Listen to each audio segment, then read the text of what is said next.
Идеме на вториото линковско вклучување или на терен со нашата Марија, каде што го одбележуваме денешниот ден, кој што е истовремено светски ден на Црвениот крст. Повеќе детали ќе ни кажа Марија со својата соговорничка. Марија.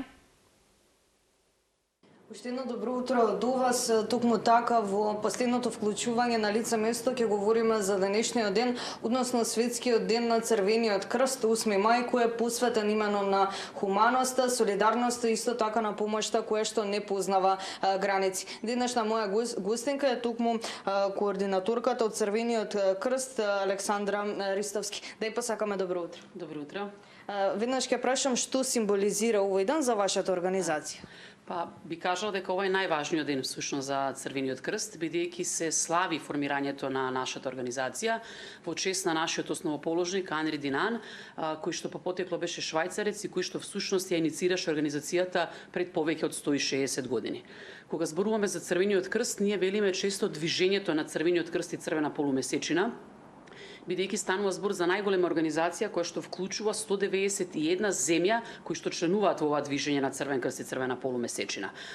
Но освен движењето како такво, тие се поделени како на три компоненти: националните друштва, земјите кои што се 191 членка, меѓународен комитет кој што има една посебна улога во самото движење и меѓународна федерација на Црвениот крст и Црвената полумесечина. Така да навистина сме големи, навистина сме бројни и бројките на кои што ние им помагаме во текот на годината, еве конкретно ги имам бројките за 2024 година, станува збор за помош на 230 милиони луѓе низ целиот свет. Што значи дека мисијата е унифицирана и хуманоста и солидарноста, како што кажавте и сами, се пренесува подеднакво, да речам, согласно и нашите принципи кои што ги имаме секаде каде што е потребно.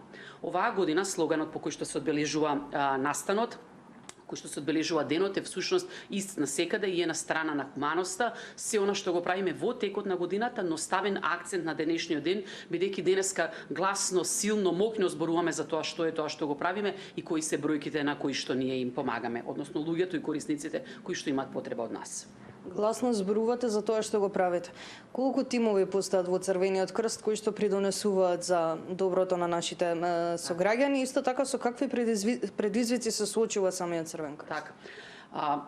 Предизвици, тоа е, би кажала, една променлива и динамична форма, бидејќи зависно од ситуацијата во која што се наоѓаме, предизвиците, катастрофите кои што ги имаме, елементарните непогоди, така зависат и нашите предизвици. Некои од нив се константни, како да речам, привлекување на бројот на волонтерите, имањето на интересни алатки со кои што ние ќе ги задржиме, но некои предизвици се различни зависно од тоа што се случува. И дали катастрофата се случува во нашата земја или пак ние сме транзит зона, како ситуацијата со мигрантите, или пак нашите граѓани солидарно собираат и даваат помош и поддршка на некои од соседните земји. Но тимови имаме навистина многу, бидејќи Црвен крст како организација е отворен за секој оној кој што алтруистички, непристрасно и хумано сака да се вклучи, а при тоа не очекувајќи никаква материјална помош, туку тоа што го добива всушност едно знаење, едни вештини кои што понатака ќе му направа да стане навистина подобар човек. Бројките со кои што располагаме, кои што ги броиме, да речем, на ниво на годишни евалуации во Црвен крст на Македонија, се некаде околу 4000 активни членови низ 33 општински организации колку што имаме канцелари низ нашата земја, некаде околу 22.000 членови и некаде поддржани од страна на 200 професионалци, координатори кои што ја координираат цела оваа координаторска работа. И сега, зависно од тоа каде се наоѓа самата општинска организација, дали е таа на граничните премини, тие имаат потреба, да речеме, од формирање на мобилни тимови за поддршка на мигрантите. Доколку се наоѓа на крајбрежјето на самото езеро, да речем, имаме потреба од тимови за безбедност на вода. Да речем, унифицирана ни емисијата во делот на првата помош која спасува живот и која што сите тимови, значи во секоја општинска организација тие ги имаме. Значи некаде имаме повеќе лица во трето доба, имаме програми, координатори, волонтери кои што работат токму со овие лица да го ублажат нивното секојдневие, но и да им дадат поддршка, да речем, на фамилиите за полесно справување со нивното секојдневие. Имаме многу волонтери кои што се активни во делот на крводарителство, кои што ја пренесуваат таа хумана мисија и се всушност важен дел од нашето семејство, бидејќи даруваат она што е најдрагоцено, најважно, тоа е самата крв. Многу клубови на млади, да речем, каде што младите имаат можност да работат, да седат, да творат и да речем да го поминуваат креативно своето време, а при тоа не да бидат цело време на социјалните медиуми, туку да дадат од себе преку тимската работа и да ги предизвикаат сите тие промени, да речам, во нашата заедница. И многу други. Пред самиот крај во честно овој ден, што ќе се случи, односно како ќе го одбележите, со каков настан? Так. Во Црвен крст на град Скопје, значи ќе имаме една прошетка, ќе кажам, денеска токму во Зоолошката градина, каде што клубот на млади е носител на целата активност, а каде што ќе бидат вклучени корисниците од дневниот центар за лица со интелектуална попреченост Пролет, потоа Хуманко од Црвен крст Карпош волонтерите и да речам децата од згрижувачки семејства. Тоа се целни групи со кои што работиме ние во текот на целата година, но денеска избравме да бидат тие, да речам, наши гости, наши пријатели со кои што ќе се дружиме, од причина што слогонот е токму тој на страна на хуманоста. Ќе имат можност да поминат преубаво време во Зоолошка градина, ќе има аниматор кој што ќе ги анимира, ќе се дружат заедно со волонтерите, но малце ќе се прозбори за она што значи дисеминација на Црвен крст, за да и они станат малце повеќе свесни што значи емблемот, каква е улогата и така натака.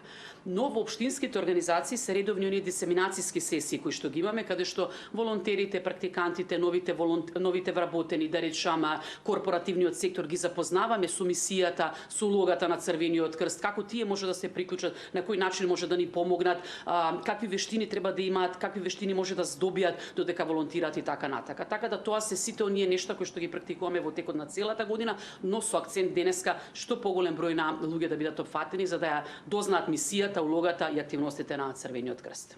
Ви благодарам за одвоеното време и што верувам гледачите преку овој разговор можеа доволно да ја дознаат самата мисија на Црвениот крст. Ви благодарам многу секогаш за времето, за поддршката што имам и еве го користам уште еднаш кај моментот да им го честитам денот на сите оние кои што денеска го прославуваат и секако да им се заблагодариме на илјадници волонтери кои што се дел од нашата приказна, без кои што не би стигнале тука каде што стигнаме и не би биле толку добри колку што сме денеска.